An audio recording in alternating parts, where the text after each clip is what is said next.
Santham Academy. Welcome to Digital Kaksha. To get updates on new videos, click the subscribe button and the bell icon. Hello students, today we are going to start with the next topic, that is process of nutrition or digestion in human beings. In the previous lecture we have studied about the parts of the alimentary canal. Alimentary canal, which is the long tube from mouth to anus. The different parts of the alimentary canal are mouth, buccal cavity, esophagus, that is the food pipe, stomach, small intestine, large intestine, and anus. Mouth is the place from where the food enters inside the body, and anus is the opening through which the undigested food is thrown out of the body. So already we have discussed the parts of the alimentary canal. Now today we are going to continue with the process of nutrition or the process of digestion in human being. This whole process takes place inside the alimentary canal, which runs from mouth to anus.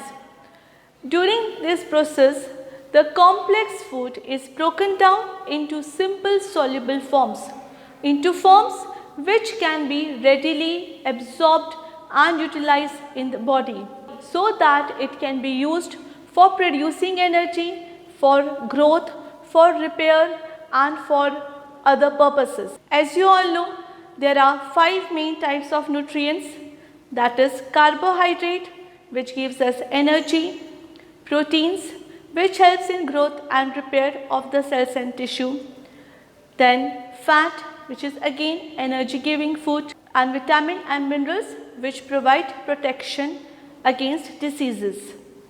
Now, out of all these 5 nutrients, the vitamin and minerals are already in simple forms, so our body readily uses them. Vitamins and minerals are not broken down or do not get digested inside our body or in the alimentary canal. So in alimentary canal, mainly the digestion or breakdown of 3 nutrients takes place, that is carbohydrate, fat and protein.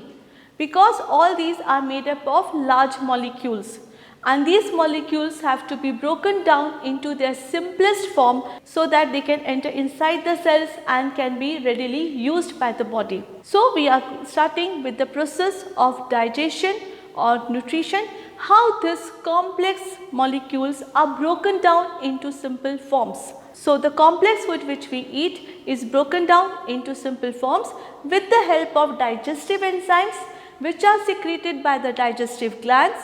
The different types of digestive glands are salivary gland, present in the buccal cavity, gastric gland, present in the walls of the stomach, liver, pancreas, intestinal gland, which is present in the walls of the intestine. First step, as we have discussed earlier, is the ingestion of food. The food has to be taken inside the body, and for this we have the opening which is known as mouth. So mouth is for the ingestion of food, that is intake of food inside the body. The food now is in the buccal cavity. In the buccal cavity, we know salivary glands are present. Salivary gland secrete saliva. This saliva contains digestive enzyme, that is salivary amylase.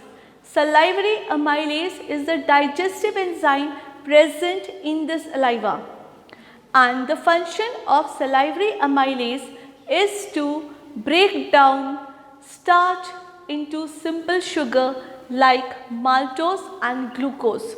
So saliva contains salivary amylase, the enzyme which helps in breakdown of the starch, complex molecule of starch, into simple sugars like maltose and glucose. So we see that the process of digestion begins in the buccal cavity.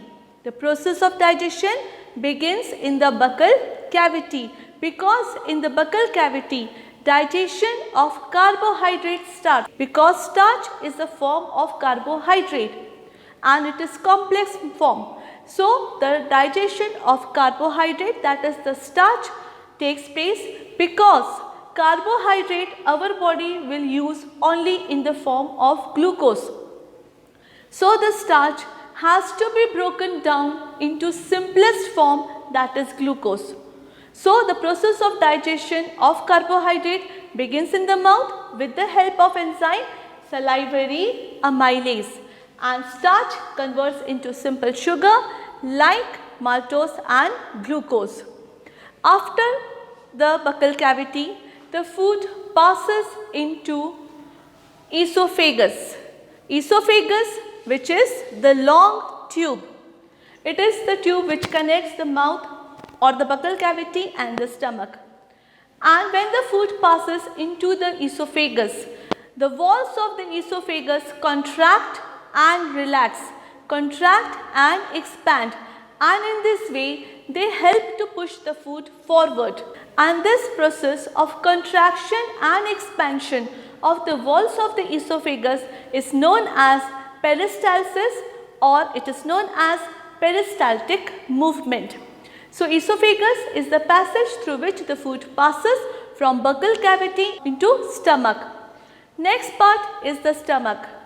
In the stomach again there is the gastric gland. Gastric gland secretes gastric juice. This gastric juice contains 4 things mainly. First, hydrochloric acid. Second, mucus. Third, pepsin enzyme. And fourth, lipase enzyme. Hydrochloric acid provides acidic medium in the stomach. The main purpose of hydrochloric acid in the stomach is to provide acidic medium. Now, why this acidic medium is needed? This acidic medium is needed because the enzyme pepsin will function only in the acidic medium. So, the acidic medium facilitates the functioning of the pepsin enzyme. This pepsin enzyme helps in breakdown of protein into peptones. This pepsin enzyme helps in breakdown of protein into peptones. Proteins are large molecules, long chains. So, these long chains of protein molecules are broken down into smaller pieces, and these are known as peptones. Still, peptones or the proteins are not converted into simplest form, that is amino acid. The breakdown of these peptones into amino acid will take place in the next part of the alimentary canal, that is the small intestine. So, in the stomach, the hydrochloric acid provides the acidic medium for the pepsin enzyme to break protein into peptones. That is, hydrochloric acid, the acidic medium, facilitates the functioning of the pepsin enzyme. Besides hydrochloric acid and pepsin enzyme, there is lipase enzyme present in the gastric juice. Lipase enzyme. This lipase enzyme helps in breakdown of fat molecules into fatty acids. The lipase enzyme helps in breakdown of fat into fatty acids. So, the lipase enzyme, and this is also present in the gastric juice. This is because it is in gastric juice, so here we call it as gastric lipase. Besides hydrochloric acid, pepsin and lipase enzyme, there is mucus also present in the gastric juice, and this mucus forms a protective covering on the inner walls of the stomach, because the inner walls of the stomach may get damaged by the harmful action of hydrochloric acid. So, mucus forms a protective layer on the inner walls of the stomach, and hydrochloric acid also helps to kill any germ which is present in the food. So, in the stomach, digestion of protein into peptone takes place and fat into fatty acid takes place. In the stomach, digestion of carbohydrate do not take place because in the stomach amylase enzyme is absent. Amylase enzyme is the enzyme which helps in breakdown of carbohydrate into glucose finally. So this amylase enzyme is absent in the stomach. So in the stomach, no digestion of carbohydrate takes place. In the stomach, only protein is digested into peptone and fat is digested into fatty acids. After this, the next part is the small intestine. Small intestine, which is highly coiled long tube, and in the small intestine again the liver, which is the largest gland. It pours a secretion because it is a duct gland. So through a duct the liver secretes bile juice, and this bile juice is poured into the small intestine. So in the small intestine, liver secretes or pours bile juice through the duct. Then pancreas, which is another gland, it also secretes pancreatic juice, and this pancreatic juice again is poured through a duct into the small intestine. And then in the walls of the intestine there is the intestinal glands, and these intestinal glands secrete intestinal juice, and these juice also contain enzymes which helps in the process of digestion. So in the small intestine, 3 glands secretions are present: liver secretion, bile juice; pancreas secretion, pancreatic juice; and intestine secretion, intestinal juice. Now liver secretes bile juice. So what is the function of bile juice? The function of bile juice is to make the medium of food alkaline. As we have studied, in the stomach the medium of food is acidic. In the stomach the medium of food is acidic for pepsin enzyme to function. And in the small intestine the medium of food is alkaline because another protein digestive enzyme, that is trypsin, will function only in alkaline medium. So in small intestine, protein digestive enzyme trypsin is present and it functions only in alkaline medium. So the main function of the bile juice is to make the medium of food alkaline in the small intestine for the functioning of trypsin enzyme. The second function of the bile juice is to help in emulsification of fat. Emulsification of fat means the breakdown of large fat molecules into small fat globules. This is known as emulsification of fat. Here the bile juice breaks the large molecules of fat into small fat globules, not into fatty acid. So here it is breaking the large molecules into smaller molecules, but not in the simplest form, that is the fatty acids. So bile juice helps in emulsification of fat. Emulsification of fat is very important definition asked in the exam. What is emulsification of fat?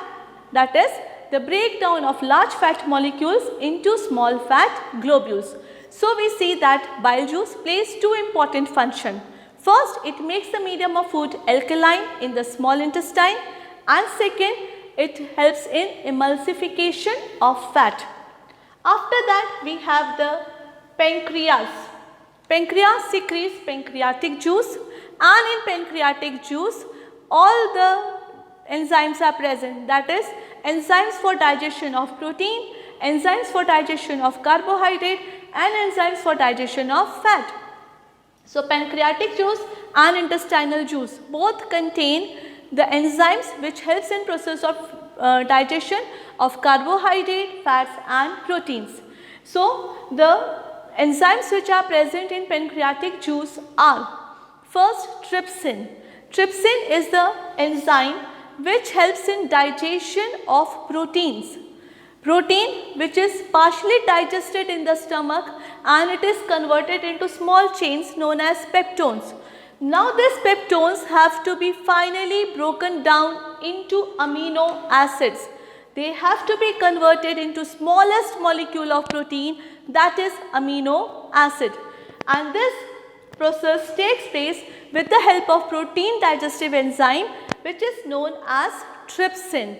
So trypsin enzyme helps in breakdown of peptones, that is the proteins, into amino acids.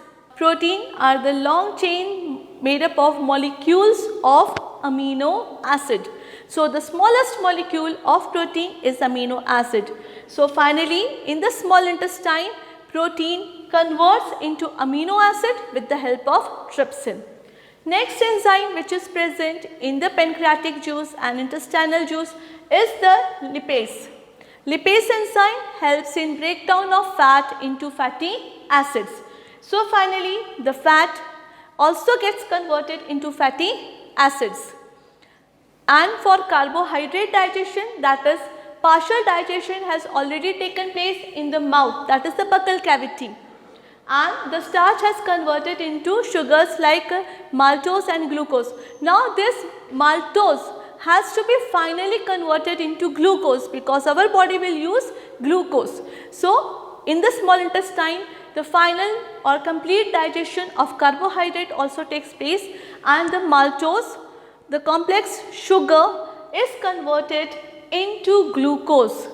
Glucose is the simplest form of carbohydrate, and our body will use carbohydrate in the form of glucose. So we see that in the small intestine, the proteins are converted into amino acids, fat is converted into fatty acids, and carbohydrate, that is starch or simple sugars, they are converted into glucose. And in this way, the process of digestion is completed in small intestine. So, which is the site of complete digestion of food? It is the small intestine, because in small intestine, protein, carbohydrate and fat are converted into their simplest soluble forms, into the forms which can be easily utilized by the body. So the site of complete digestion is small intestine. Now in small intestine, finger-like projections called villi are also present. What is the function of villi? That is, they help in increasing the surface area for absorption of the digested food. Where this food will get absorbed? The food will get absorbed into the blood, because blood helps in transportation of the nutrients to various places, to the cells and the places where they are required. So the absorption of the digested food also takes place in small intestine, and the digested food gets absorbed into the blood. So small intestine is the site of complete digestion, and it is also site, S-I-T-E, site, that is the place of absorption of the digested food. Because the digested food gets absorbed into the blood, into the small intestine, and only the waste which is left, the undigested food which is left, is passed into the large intestine. The undigested food is passed into the large intestine. It mainly contains roughage, that is the cellulose part, which is all other things which are not utilized by the body. So that undigested food passes into large intestine. In large intestine, the absorption of water takes place from the undigested food. And finally, the undigested food moves further in towards the rectum, that is the lower part of the large intestine, and it forms the feces, that is the solid waste, and then that solid waste, feces, is thrown out of the body through the tiny opening which is known as anus. So the undigested food is thrown out through the opening known as anus. So in this way, the whole process of digestion takes place. The food is taken inside in the buccal cavity through the mouth, that is the ingestion of food takes place in the mouth. Process of digestion, what is the meaning of digestion? Breakdown. So we see that process of digestion takes place in buccal cavity, in stomach, and in small intestine. So, the site of digestion of food is buccal cavity, where the carbohydrate, or that is the starch, converts into maltose or simple sugars. Then stomach, where the digestion of protein and fat takes place. Protein digested into peptones and fat into fatty acids. And then the small intestine. Small intestine, digestion of all the three nutrients takes place. So, in small intestine, the protein, that is the peptones, converts into amino acids, fat into fatty acids, and starch or sugar into glucose. So, in this way the digestion process takes place in three parts, that is buccal cavity, stomach and small intestine. And in small intestine the process of digestion gets completed. So, this is the whole process of digestion from the time of ingestion to the time of egestion. Egestion takes place through the anus. There are 5 steps. First, ingestion, that is in the mouth. Second, digestion, buccal cavity, stomach and small intestine, and absorption in the small intestine. Assimilation, that is the food or that is the glucose etc., they will be utilized in the cells. So, the site of assimilation will be the cells. And last, egestion, that is the removal of the waste through the anus. So, we complete with the topic nutrition in human beings. Thank you. Thanks for watching. If you like this video, make sure to like, share and subscribe for more.